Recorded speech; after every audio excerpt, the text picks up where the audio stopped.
Assalamualaikum warahmatullahi wabarakatuh. Di sini saya Waalaikumsalam warahmatullahi wabarakatuh. akan mempresentasikan hasil tugas kami, yaitu pengukuran kinerja penerapan supply chain yang beranggotakan saya sendiri, Dapa Jahpal Aziz, dan satu rekan saya, Mahris Muhammad Yusuf.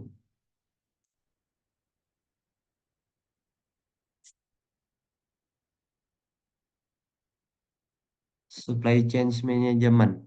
Supply chain management adalah disiplin yang berfokus pada pengelolaan aliran barang, informasi, dan sumber daya dari asal-usul hingga ke tangan konsumen akhir. Supply chain management menekan pentingnya koordinasi dan integrasi antara berbagai elemen dalam rantai pasokan, mulai dari pemasok bahan baku hingga produsen, distributor, pengecer, dan konsumen akhir. Fokusnya SCM adalah pada peningkatan efisiensi dan efektivitas dalam seluruh proses rantai pasokan melalui pengelolaan inventaris, transportasi, informasi, dan hubungan antar perusahaan.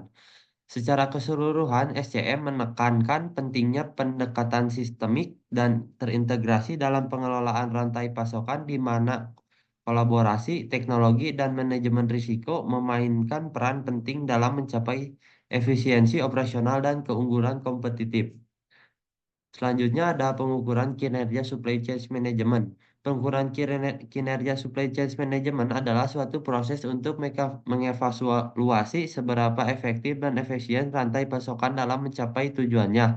Pengukuran ini penting untuk mengidentifikasi area yang memerlukan perbaikan, mengoptimalkan operasi, dan memastikan kesesuaian dengan strategi bisnis. Berikut adalah beberapa indikator kinerja SCM. Pertama ada satu, efisiensi biaya, yang kedua efektivitas pengiriman, yang ketiga kualitas, yang keempat manajemen inventaris, yang kelima kepuasan pelanggan, dan yang terakhir efektivitas operasional. Supply chain operator reference atau score model. Skor mengategorikan proses rantai pasokan menjadi 5 bidang utama, yaitu plan, source, make, deliver, and return, dan menyediakan metrik untuk mengukur setiap bidang tersebut. Kerangka kerja standar yang digunakan mengevaluasi dan memperbaiki SCM. Selanjutnya akan dilanjutkan oleh rekan saya, yaitu Mahris. Waktu dan tempat dipersilakan. Baik, terima kasih Dapak. Untuk selanjutnya di sini ada langkah-langkah mengukur kinerja SCM menggunakan metode SCORE. Mengukur kinerja supply chain management adalah langkah penting untuk memastikan efisiensi dan efektivitas rantai pasokan. Berikut adalah langkah-langkah yang dapat diikuti untuk mengukur kinerja SCM. Yang pertama ada plan, source, make, deliver, dan return. Yang kedua, menghitung nilai normalisasi skor tiap metrik menggunakan proses normalisasi from the board proses normalisasi senorm the board digunakan untuk merubah nilai metrik kinerja menjadi skala yang seragam sehingga dapat dibandingkan secara langsung.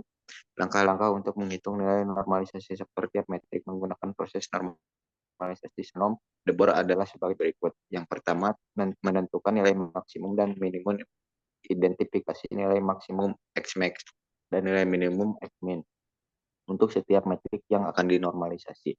Langkah kedua, menentukan nilai ideal untuk setiap metrik. Nilai ideal adalah nilai yang dianggap sebagai target atau standar terbaik yang diinginkan. Langkah ketiga, menghitung nilai normalisasi. Menggunakan rumus normalisasi Shannon de Boer berikut ini untuk menghitung nilai normalisasi Shannon tiap metrik. Untuk metrik yang sifatnya lebih besar, lebih baik, maximing kriteria. Di sini tercantum rumus sebagai berikut.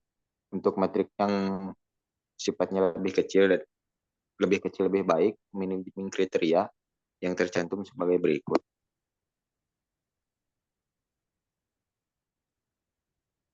Pembobotan tingkat kepentingan menggunakan metode analisis hierarki proses AHP. Pembobotan tingkat kepentingan menggunakan metode analisis hierarki proses AHP melibatkan beberapa langkah, mulai dari penentuan hierarki masalah, perbandingan berpasangan, hingga perhitungan bobot prioritas. Berikut langkah-langkahnya secara rinci. Yang pertama, menentukan hierarki masalah. Yang kedua, metrik perbandingan berpasangan. Yang ketiga, isi metrik dengan nilai perbandingan berpasangan. Jika kriteria A lebih penting daripada kriteria B, maka masukkan nilai sesuai dengan posisi A, B, dan nilai kebalikannya. Di posisi B, A. Selanjutnya ada yang keempat, ada hitung bobot prioritas. Yang kelima, konsistensi perbandingan.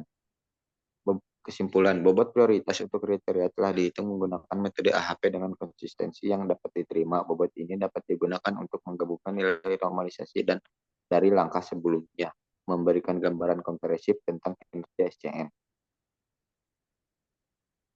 Mungkin cukup sekian presentasi yang dapat saya sampaikan. Selanjutnya saya kembalikan kepada moderator. Sekian presentasi dari kelompok kami. Mohon maaf apabila ada salah kata. Wassalamualaikum warahmatullahi wabarakatuh. Waalaikumsalam warahmatullahi wabarakatuh.